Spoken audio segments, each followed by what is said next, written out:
So very good morning to Richard Tice, MP, Deputy Leader of Reform UK, of course, fresh from a party conference at the weekend. It was a rather enthusiastic affair, if nothing else, Richard. My voice is not what it should be, but, you know, I blame you lot for that.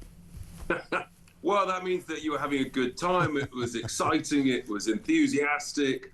There was lots of energy. 5,000 people each day. I mean, it was a true spectacular. And also, of course, lots of fringe events where some amazing discussions were held. And as I said in my speech on Saturday afternoon, despite the doom and gloom of the sort of the dark tunnel of socialism that we're in, there is light at the end of that tunnel, I can confirm, and that is the light of reform. And I just can't see this government lasting through until 2029. Nigel quite rightly said we need to get ready for a possible general election in 2027 or beyond, and that's what we're doing. Yes, well, I mean, you know, I've been saying the same thing since about August of last year, because the wheels started to come off pretty early with this lot, and I always said, I don't know what it's going to be, but something will derail Keir Starmer and his government. And I mean, I see now, after the sort of the death of Angela Rayner's career, that he's on a very sticky wicket. Well, you talk about rails and derailing. Anybody trying to get to work in London is derailed this morning by the tube strike. From the tube drivers who seem to want to be paid for a 5-day week, but they only want to work 4 days a week. Yes. And they want all sorts of other perks, including 75% of all rail travel across the whole of the United Kingdom for them and members of their family. I mean, this is really just a continuation of what we saw with other strikes, and the government, no doubt, or Sadiq Khan will cave in at some point.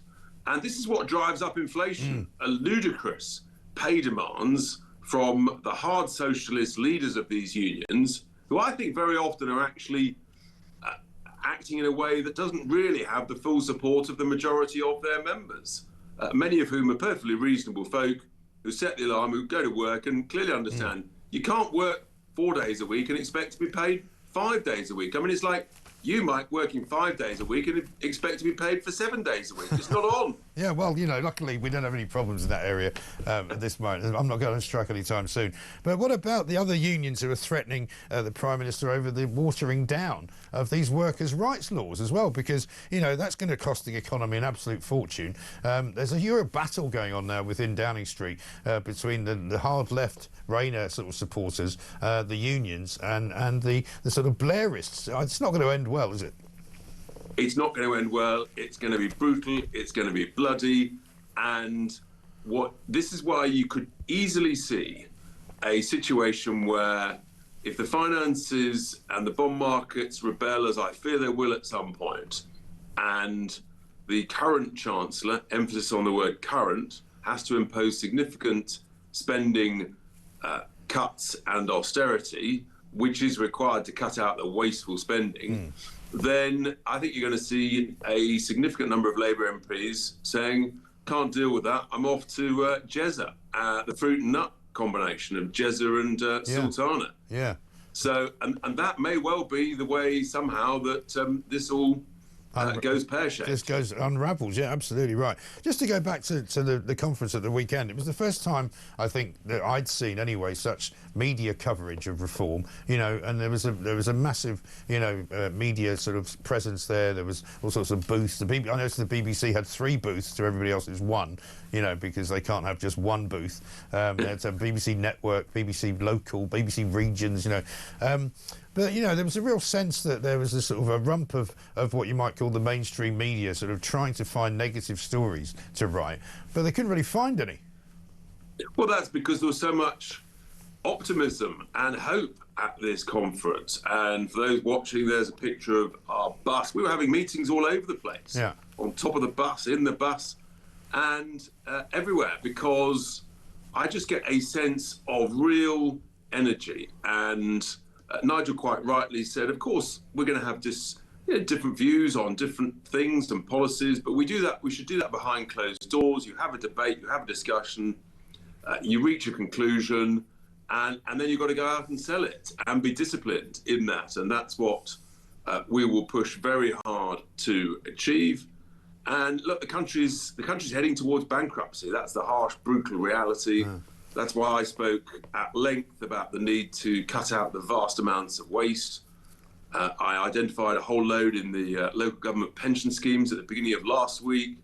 Billions and billions of pounds worth enriching city investment managers to the detriment of council taxpayers. That's what we're good at. That's reform at work, rolling our sleeves up, getting stuck in the councils that we are now running. And I think people are pleased with what they see so far. Yeah, I think so. And as far as the state of the nation goes, I had a great insight from Simon Calder this morning, who had a meeting at Heathrow. He's the Independent's travel guru. He was up in Newcastle, so he decided, because there was no trains, that he would basically fly there. So he flew to Heathrow. And as he walked out into the sort of concourse where the underground was, he was greeted by a worker there who said, "I'm terribly sorry, sir. Welcome to Britain. Nothing's working."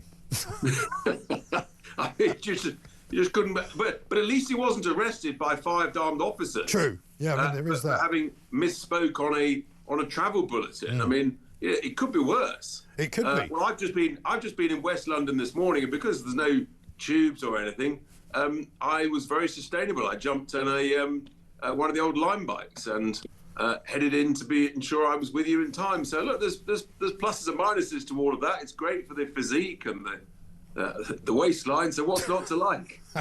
Well, I wouldn't want to see thousands of you, though, because I wouldn't be able to get past you in the Maserati.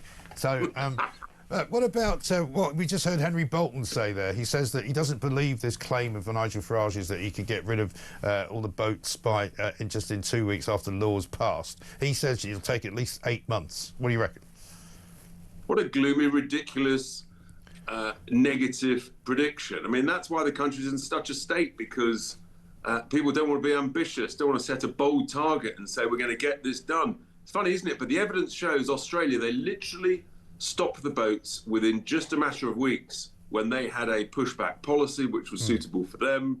And I think if we have a proper detention and deportation strategy, as we outlined a couple of weeks back, then that will be a huge deterrent. Instead, despite the one in, one out policies trumpeted by the former Home Secretary, we had almost 1,100 people rock up, break into our country, invade our country on Saturday alone. That's another £40 million of liability on the taxpayer. So you better dig deep into your pocket, Mike, because they're asking you to cough up even more. I know. It's absolutely shocking. Shocking. Richard, good to see you. Thank you very much indeed. Richard Tice MP, cycling around London, Deputy Leader of Reform UK.